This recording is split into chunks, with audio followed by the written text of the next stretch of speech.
El próximo 29 de junio recordamos en la Iglesia la fiesta, el martirio, el tránsito de la muerte a la vida de dos grandes pilares de la primera comunidad, Pedro y Pablo.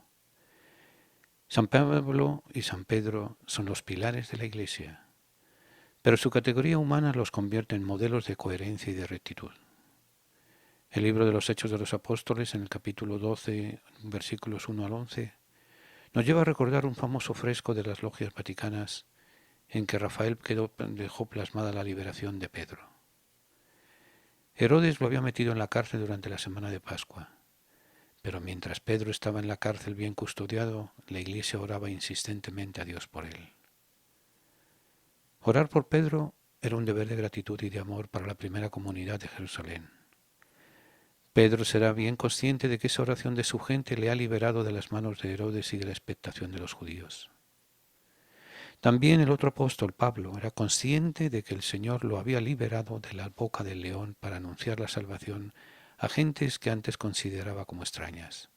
Así se refiere el propio Pablo en la segunda carta a Timoteo, capítulos 4 versos 17 al 18. La diferencia de talante y de opiniones de estos dos hombres, de estas dos figuras, Pedro y Pablo, no los separó en vida de la gran misión que les fue confiada por su Señor, ni los aloja ahora en nuestra veneración. De Pedro nos dice el Evangelio, Mateo 16, 13 al 19, que reconoció a Jesús como el Mesías, el Hijo de Dios vivo. A cambio, Jesús le cambió su nombre de Simón por el de Pedro, para hacer de él la piedra, la roca sobre la que se iba a edificar su iglesia. Pablo, por su parte, resume a su discípulo Timoteo su propia tarea de apóstol y misionero. El Señor me ayudó y me dio fuerzas para anunciar íntegro el mensaje de modo que lo oyeran todos los gentiles.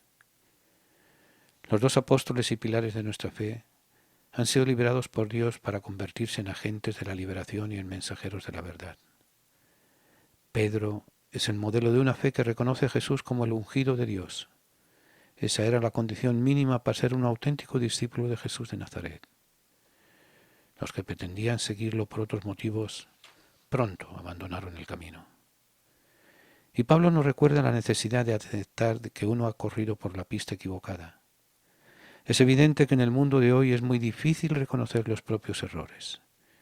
La obsesión por imponer a los demás las propias ideas o la propia ideología puede hacernos duros y cínicos hasta negar la evidencia. Estos dos apóstoles son testigos de la fe, pero son también modelos de humanidad. Ambos estuvieron al servicio de los otros.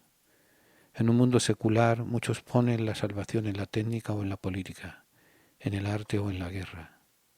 En un mundo plural se nos ofrecen muchos salvadores. Nosotros creemos que el camino de la salvación parte de la humildad. Pidamos que la Iglesia se mantenga fiel a las enseñanzas y al ejemplo de los apóstoles Pedro y Pablo, que recordemos como los pilares y testigos de nuestra fe cristiana. Y deseamos también de todo corazón que esta sociedad nuestra se decida a buscar la verdad, la vida y a vivir de acuerdo con ella, siguiendo a Cristo como camino, verdad y vida.